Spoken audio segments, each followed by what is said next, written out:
Hi everyone, I'm CPMaster888 and today I will teach you to recover 4-digit passcode of OPPO A3S without resetting the phone and without data loss. So let's begin.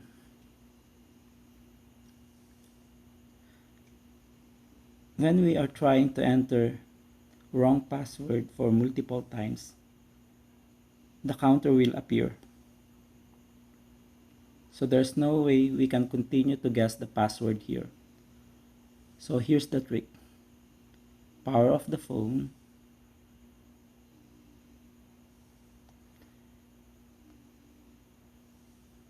By pressing the power button, slide it down.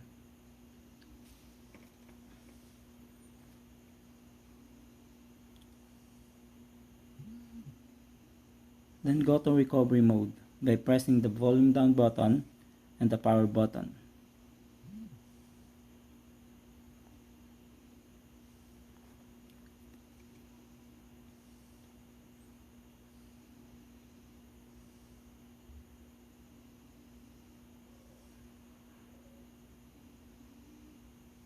When we're in recovery, press English, press wipe data. Now, we are seeing the please enter lock screen password. Here, we can guess the 4-digit passcode unlimited and no counter.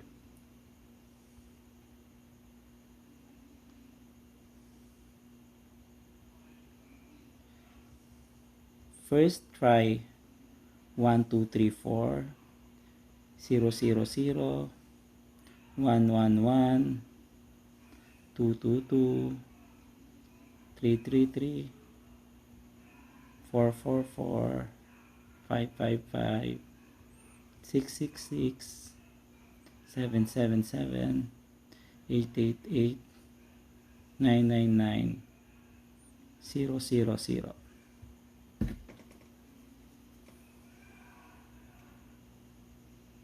If it doesn't work, try the month and date that corresponds to 0101 01 01 01 01 02 01 03 01 04 01 05 01 06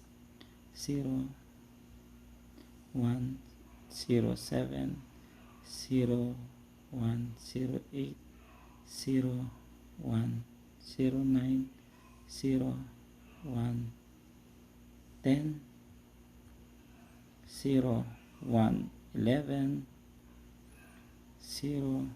01 1 2 01 1 3 01 1 4 01 1 5 01 1 6 01 1 7 01 1 8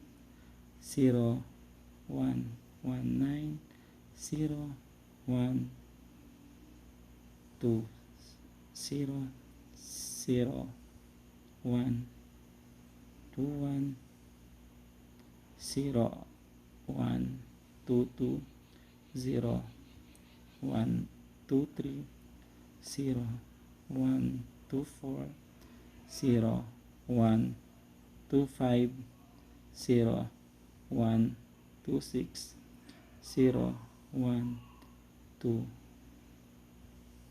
2 7 0 1 2 8 0 1 2 9 0 1 3 0 0 1 3 1. So we guessed it right. So it is 0131. Don't wipe the data or format data.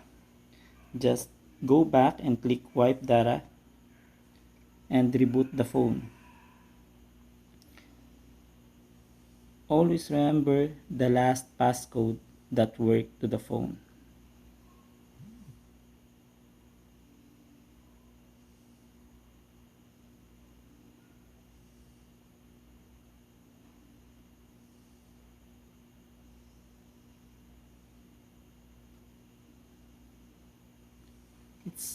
It's 0131. 0131. Try to remember.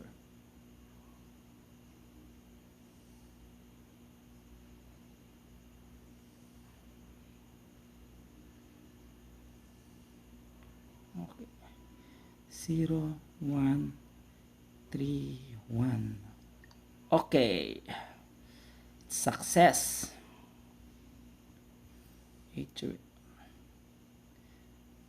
Take the model. About phone.